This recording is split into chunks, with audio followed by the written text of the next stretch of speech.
It is 26th April today, and in this video we are going to solve some important questions which could be very much relevant for your preparation if you are preparing for UPSC prelims 2025, 2026 or any other state civil service exams. Before we start our discussion, I would like to give you the brief introduction about this initiative so that if you are new to our channel, you will get more connected with us. In this video, we are going to discuss three types of questions, if I would be very much brief in it. In the first set of questions which we are going to discuss here, the questions would be taken from the current affairs. What we are going to do, we'll take up the most important articles from the newspapers. We are going to break them down into the simplest possible language. We are going to break those articles down into the simplest language possible, and we will try to derive the possible prelims questions from those particular articles so that it will give the idea which part of the newspaper is important for you, what should be your approach when you are reading these news articles, and how you can expect a possible prelims question from those particular articles. One more thing I would like to add here, that most of the questions which we are going to solve here would be from this part majorly. After we will solve questions with respect to current affairs, we will shift our approach to the second part. Here we will discuss questions from the static portion. Currently we are discussing Indian polity, and in Indian polity we are discussing the procedure in the parliament. Today we are going to discuss the resolution. What are resolutions? What is the difference between a motion and a resolution? That we will understand in today's discussion, and we will try to frame a possible question with respect to that particular topic so that it will give the exact idea how a question can be asked in the exam and how well you should be prepared before you enter the exam hall. This is what we are going to do in the second phase of our discussion. After we will solve questions from the current affairs and the static part, we will shift our approach to the last part. Here we will discuss questions from the previous year question papers. What we are going to do, we will take up techniques or different trends UPSC uses for framing the questions, and at the same time we will try to understand a few elimination methods which we can implement in the exam, and at the same time we will try to understand how we can implement this information which we will get from the previous year questions in the upcoming exam. So this is in a nutshell what we are going to do in this video. Now before we start our discussion, I would like to request you guys, please do subscribe the channel if you have not subscribed yet. Please do share it with your friends so that they may also get benefited from this initiative, and please do write in the comments what else should we bring for you guys. With this, let's have a look at the first question which we had brought today. As here on the screen you can see, the question is basically about the Nutrition Growth Summit which was held in Paris. So question would revolve around it, Nutrition Growth Summit. If we look at the article in today's newspaper, it basically talked about the importance of giving this literacy of nutrition to the children from the school level itself, how important it is, how important it could be in framing their lifestyle, in framing their habits, how important it could be in making them understand what are the nutritions which are essential for them, and it will help the students, it will help the children understand how junk food can be injurious to them, and what are the different nutritious foods which can be very much important for them, and which will help them in their growth, whether it would be mental growth or the physical growth.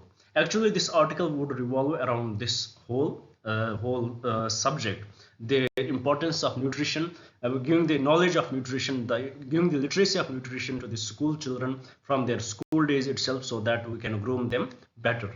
So with this, we had brought this question because there was discussion about Nutrition Growth Summit also.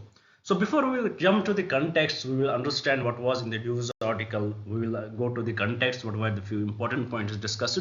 Before that, we will solve the question here. We'll try to understand the question. We'll try to develop the base through this question, and then we will go to the discussion. If you look at the question here and you will look at the options, this question is usually most of the times when you will appear in your UPSC exams, most of the times you will see questions, they will be of this model. Recently the UPSC tried to change this model, but they came in 2024. We saw that how they tried to come back to this elimination, and where there is scope of the elimination method. So they came back with this method. Many questions were framed in this method. So we can solve 100 questions. So if we will look at the time which we can give to a particular question, it would be around 1.2 minutes. I can say 1 minute and 20 seconds you would have maximum time which you can invest in one question, so that you can solve all 100 questions, or you can at least read all 100 questions. At least you have to give 1.20, we can say 80 seconds for every question to solve it. So practically, whenever you see such questions which have many statements, it becomes literally impossible for any students to read the question within this time period, so that it won't affect your further solving of questions. It won't impact your how much questions you are going to solve in the exam. So what are the different methods by which we can solve such question? This today's discussion is little bit different. It will have little, it is very exam oriented for you guys. So how you should solve these questions? Whenever you have such questions where many options are given, and the options are given in this way, first what you have to look at, you should develop this habit. Look at the options, what are the options, and look what is the common between the options. If you will see this question here, we will find out few things. They are very much common in it. First thing which we have to understand, it is the option 4, which will define, if we will find out whether option 4 is correct or incorrect, it will define us two options. It will eliminate us two options. If the option 4 is incorrect, we will easily eliminate option B, and we will easily eliminate option C. So what we can do, what is preferable for us, first look at the option 4, what does it say. Then the second option which we should look at is option 3. If we are able to understand whether option 3 is correct or incorrect, then only we can understand, we can eliminate rest two options. So the whole discussion, whole question will revolve, is majorly dependent on these two options. If we are able to understand whether they are correct or incorrect, we can easily solve the question. So with this, let's try to implement this method. Let's try to understand what does the option 4 say here. Here in the question, option 4 says, first let's read the question. Question says, consider the following statements regarding the role of nutrition in achieving developmental goals discussed at Nutrition Growth Summit. So this is the question. Suppose you don't have the proper knowledge about the question. You would have never heard about the Nutrition Growth Summit. You would have never heard about it. So let's see how we would have solved the question. First, we will look at the fourth statement. What does it say? Addressing malnutrition is solely the responsibility of the health sector and requires minimal intersectoral collaboration. This is very extreme statement. Even if you don't know the Nutrition Growth Summit, you will easily be able to understand that this cannot be the goal. This cannot be the discussion of any such summit. So we can easily eliminate it. We can easily eliminate option 4. So once we will eliminate option 4, we get rid of option B, and we get rid of option D. Now what we are left with? We are left with option A and option C. We are here left with option A, and we are left with option C. So what is the common between these two options? If we will see what is the common between these two options, we have option 1 that is common, so we don't need to discuss that. We have option 3 that is common between the two. We don't need to discuss that. So what is the different? It is option 2. So let's have a look at the option 2. If it is correct, then correct answer would be option C. If it is incorrect, then correct answer would be option A. So let's have a look at the option 2. Let's see what does it say. Option 2 says micronutrient deficiencies, often termed hidden hunger, primarily affect developed nations and have a negligible impact on economic productivity in developing countries. It is totally incorrect and absurd statement. Micronutrient deficiencies, if it is affecting the developed nations, how on earth it will not affect the developing nations? Because developing nations or underdeveloped countries, they are more prone to such nutritious deficiencies, such hunger, hidden hunger. They are more prone to it. So definitely second statement is incorrect. So we can eliminate option C also here. So we can eliminate option C also here. When we eliminate option C, the correct answer to this question would be option 1 and 3 only. That is statement 1 and 3 only, and the correct option would be option A. That would be the correct answer. So in this way, we need to solve. We need to develop this habit. Whenever you have such questions, please develop this habit. Try to identify the common options. try to eliminate those, and in this way you can easily solve the question without reading the question properly. Now let's have a look at the question. Let's have a look at statement 1 and 3. Let us see what does it say. Statement 1, it says optimal nutrition in the first 100 days of a child's life is crucial for long-term cognitive and physical development, directly impacting future human capital. 100% correct. This is true. And with respect that, it is not, as it was discussed in the news article also, not only these 1000 days after the development of fetus, but also after these 1000 days, that would approximately round up to 3 years. After that, after these 3 years, 4000 days are also crucial for the children, for their development. If there is any lacking in these 3 years, in these 1000 days, that can be compensated in those 4000 days which come after it, if proper nutrition would be given to them. So first statement is 100% correct. Now what is the option left which we had not discussed yet? It is statement 3. Let us see what does the statement 3 say. Statement 3 says sustainable food systems that promote dietary diversity and access to nutritious foods are essential for achieving both nutritional security and environmental sustainability. That is exactly true. Nothing wrong with the statement. So by this we had established what is the correct answer to this question. The correct option would be option A. Now I hope you had understood the question. You had understood the technique which you should develop, the habit you should develop in solving the questions in the exam hall. It is very essential for you. If you want to crack your IAS exam and you seriously want it, you have to develop this habit. And one more thing you should look at, don't directly jump to the options. Also look at what does the question demand. Sometimes the question would be in a passive, question would be asked in a passive way, in a negative way, that which of them are not. So that time you may mess up the question. So please do remember, read the question properly, read this heading properly. What does the question demand? Then jump to the options. So with this, I hope you had understood the question here. The nutrition growth summit, how first 1000 days are important for the child's life, for developing its cognitive and physical development, its mental growth. And if there is any lacking in these 1000 days, it should be added by further 4000 days. And also we saw that under this nutrition growth summit in Paris, which was held in many countries participated in it, United Nations participated in it, and many other countries, and they pledged to many countries pledged to contribute $28 billion to this initiative. Countries pledged to contribute $28 billion. And also with respect to that, if we will see, there was an interesting update also in the newspaper, which was about the United Nations General Assembly, as it has extended the United Nations Decade of Action on Nutrition by 2030.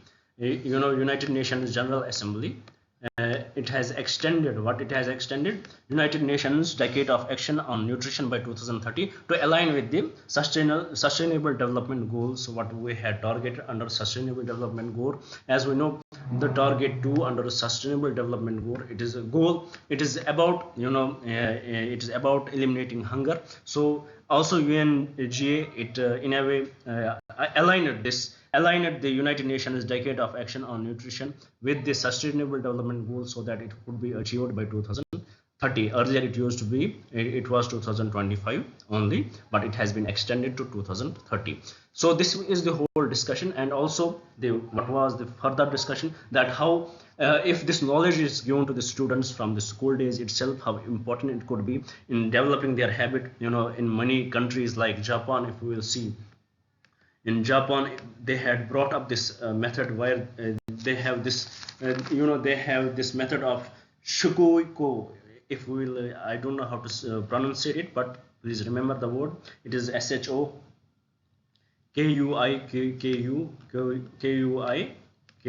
This system they had introduced in their country, and we are seeing how they had achieved the results. They had developed, they had encouraged their students to consume the local foods, how they had made them understand what are the nutritional values of the vegetables. They had encouraged them to grow their own vegetables. They had encouraged them to to prepare their own food, to make their own food, so that they become self dependent, and they develop this habit, so that we are seeing the results. Their nutritional level is different, their physical growth is different, their protein intake is different. So that is the need of the hour for our country too. We should bring in such method also in our schools. We should develop our students from the primary classes itself. We should give them the idea of how they can be self-sufficient with this regard. So that was the whole discussion of this news article. I hope you had understood it, and I also hope you had understood the question. So with this, let's move to the another slide and see what question we had brought there.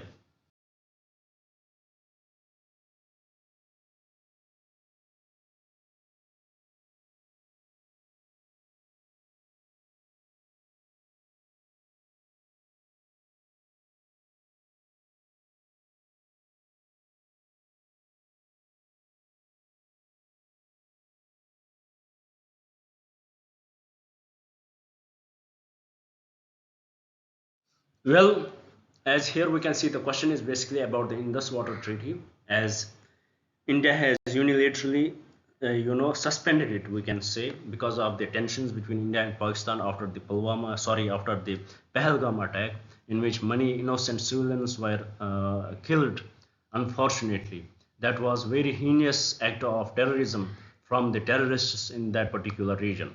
So with this regard, as we can say that this whether this allegation, we can say, or we know who is the major head behind it, and we had started putting pressure on Pakistan through different ways, and in this way we had brought up many initiatives, for example ending the diplomatic ties and many other things which we had brought in. Similarly, in this regard, we had brought up this Indus Water Treaty, which we had signed in 1960s, which was mediated by the World Bank. We had unilaterally suspended it. Now the question is what we will do with that water. Do we have the infrastructure? Do India have the infrastructure? Do we have the infrastructure to save that much water? The flow of Indus. It would be very hard for India right now. Right now, if we will be practical, we don't have the infrastructure. We have dams, but they can control water. If we look at the factual points, we can control it for a few days only, but not for the months. But what we can do now, what our country will do, will definitely start developing the dams. We will we had nullified this treaty. We will nullify this treaty and start developing the dams, and within months or years we will in a way end this end this water coming to Pakistan. We can end this. So this is the initiative what India has taken with this regard. So with this, it becomes, as we are UPSC aspirants, it becomes very much important for us to understand what were the rivers which were specific to Pakistan, what are the rivers which are specific to India, and about the Indus Water Treaty, which was the international organization which brokered between this treaty between India and Pakistan. So let's solve the question here. Let's see what does the question say. Same here. If we'll as we discussed earlier, we can go for the elimination method. What can be the proper way to eliminate? We have option 4 common. We can go for the option 4. Then we have option 3. Then we have option option 3. Then we have option 3 and option 2. These are few important options which we have to look in. Then only we can solve the question in very minimal time. But as we discussed it in our first question, I don't think I would repeat it here because this lecture would go then very much long than desired. So let's solve the question directly. Let's see what does the question say. As the question says here, consider the following statements regarding the Indus Water Treaty signed in 1960. First statement: the treaty allocated the waters of 3 eastern rivers, the Ravi, Beej and Satluj, exclusively India for unrestricted use. 100% correct. India has developed various dams over these rivers, and minimal, or we can say zero amount of water is coming to Pakistan from these particular rivers. As India enjoys the status of upper riparian state, India, and we had agreement with Pakistan. So these rivers were particular to us, and we could have used it in the unrestricted manner, whether for irrigation, whether for power protection, whether for storage of water. So we had done it, and very least amount of water goes to these particular areas goes to Pakistan. So first statement is true. Second statement, it says that treaty designates the Indus, Jhelum and Chenab as the western rivers, the waters of which are primarily allocated to Pakistan, with India permitted limited use for specific purposes like agriculture and power generation. 100% correct. These rivers, 85% of the water would go to Pakistan, and India has very limited limited power to use such waters. We can develop the runoff dams, runoff power, hydraulic power mills we can develop there, but we cannot store the waters coming from such rivers. We cannot develop the dams which can store the waters from these rivers. So this is what was in the Indus Water Treaty. So second statement is also true. Third statement, the World Bank played a crucial role in mediating and brokering the agreement between India and Pakistan. That is exactly true, nothing wrong with the statement. Third statement, the treaty includes a mechanism for resolving dispute through a permanent Indus Commission, and if unsolved through a process of arbitration. 100% correct. So with respect to this question, all the four statements are correct, and from the given options, the correct option would be option D. With this, I hope you had understood the question here. Now with this, we will shift to the another slide and see what question we had brought there.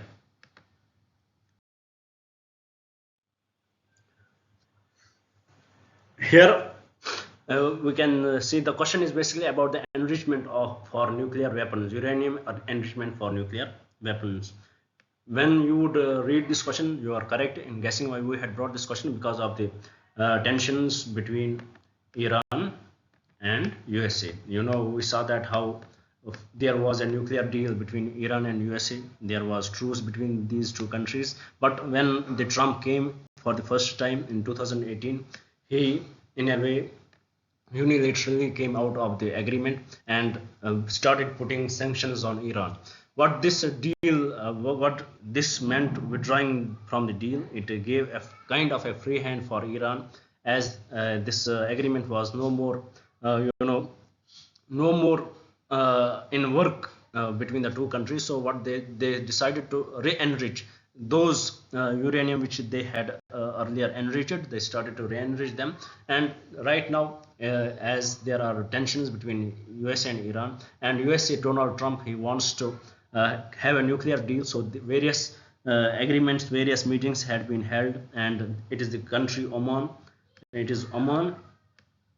which is mediating between Iran and USA. So this is the little bit story about it, why we are discussing the question.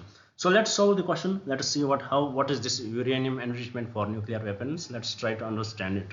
The question says, which of the following statements accurately describe the process and implementation of the uranium enrichment for nuclear weapons? First statement, uranium enrichment to weapons grade levels primarily involves increasing the concentration of uranium 238 isotope. No, it is not 238 isotope, it is 235 isotope.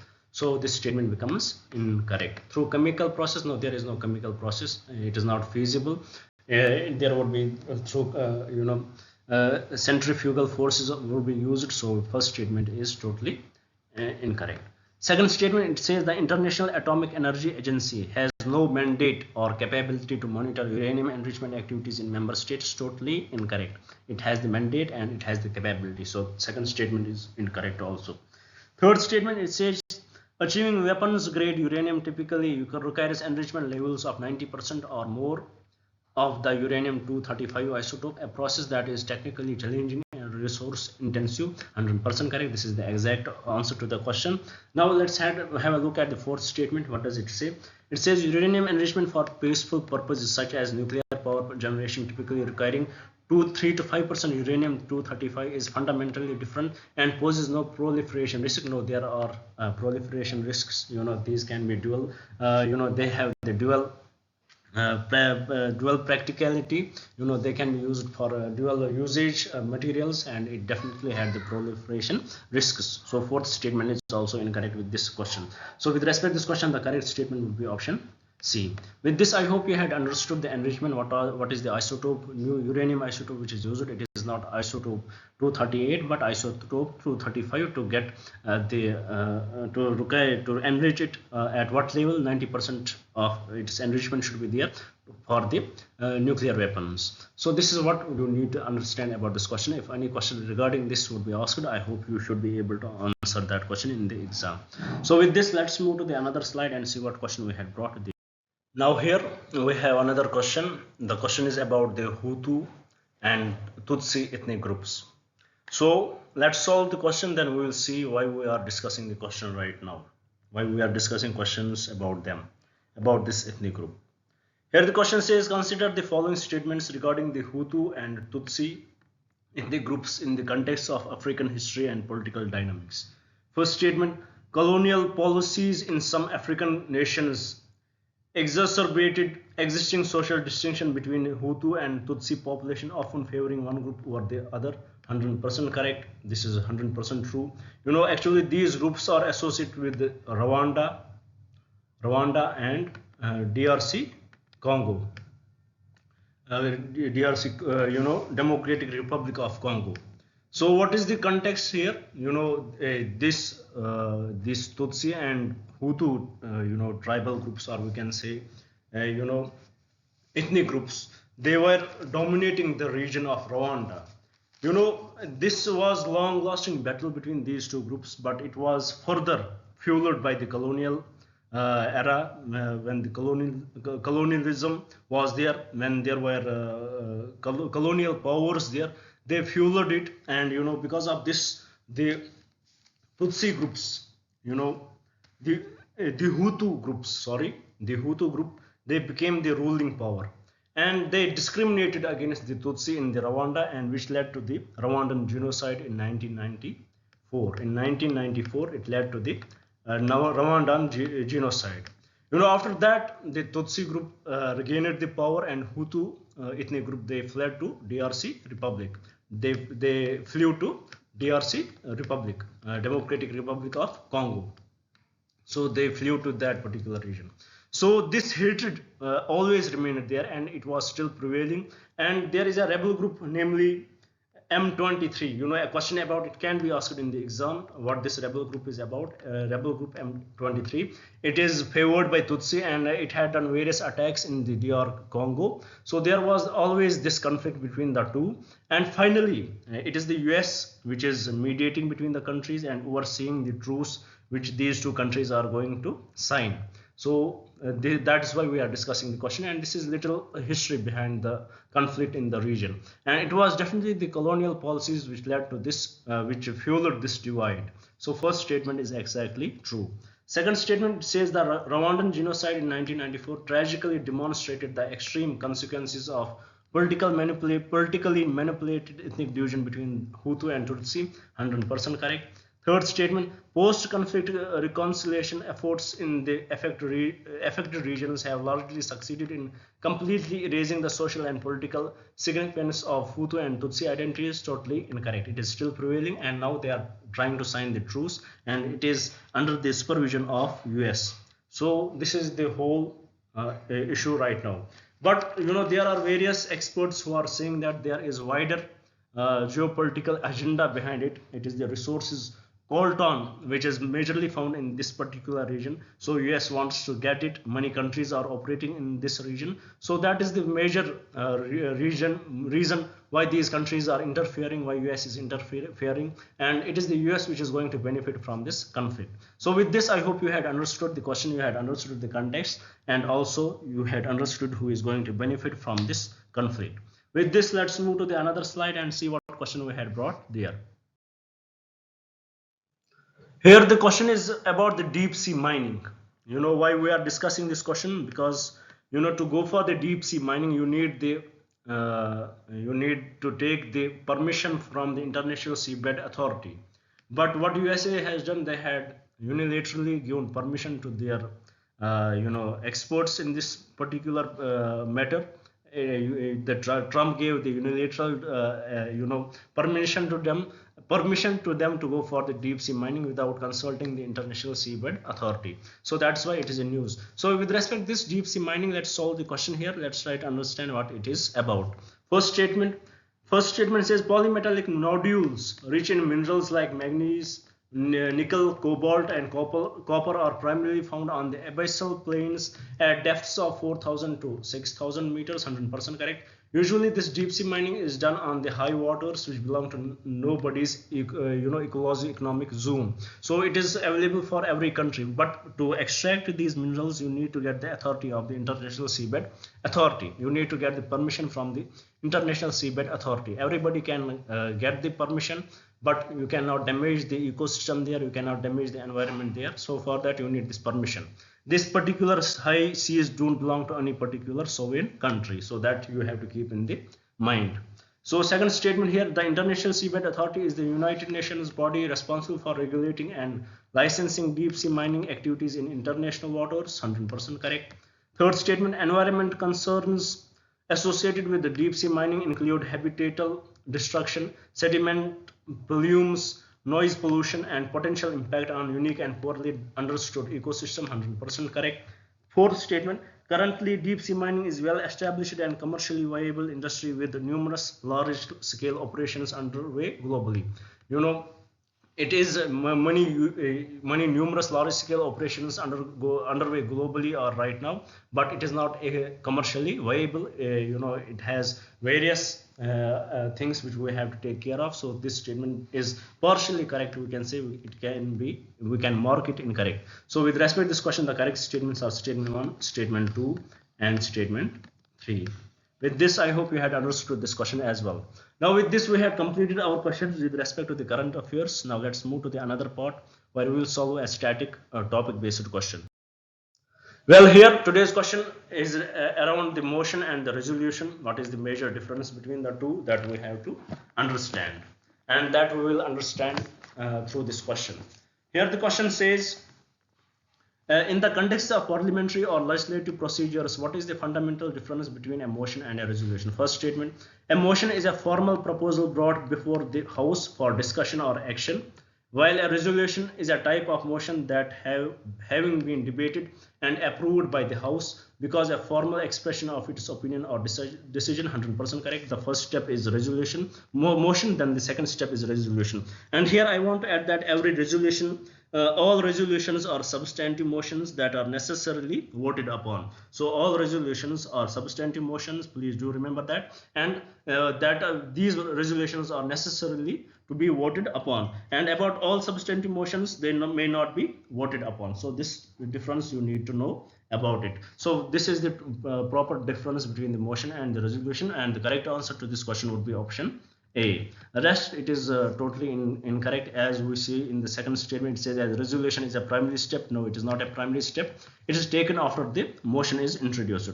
Third, motions are typically related to procedural matters of the House, while the resolutions always pertain to substantive policy issues or legislative proposals. No, it is also incorrect because both things are taken care by resolution as well as motion. Thus, this statement is also incorrect. Fourth statement, there is no significant functional difference between a motion and a resolution. The terms are often used interchangeably in legislative practice. This is also incorrect. We had seen how resolutions are to be voted upon and motions are not to be voted. All motions are not to be voted upon. So this is the difference between the two. So the correct answer to this question is option A. With this, we had completed our discussion from the static portion also. Now let's move to the last part where we will discuss a question from the previous year question book. Well, the question is basically, this question was asked in the year 1997 or 1998, I guess. The question says in the first column there are minerals given, and in the second column the areas where they are taken from. Whenever such questions come, if you would have followed my classes, you would understand that I often try to mark them correctly to avoid any confusion. So coal, it is majorly found from the Kanpur of Jharkhand. 100% correct. First statement is correctly matched. Gold, Puti in Karnataka, correct. Mica, Nellore district of Andhra Pradesh. Manganese, Bandra of Maharashtra. So all the options are correctly matched. With this, I hope you had understood this question as well. Now with this, I will conclude my discussion. Please do subscribe the channel. Please do share it with your friends so that they may also get benefited from this initiative. Thank you for staying with me. Thank you very much and have a nice day.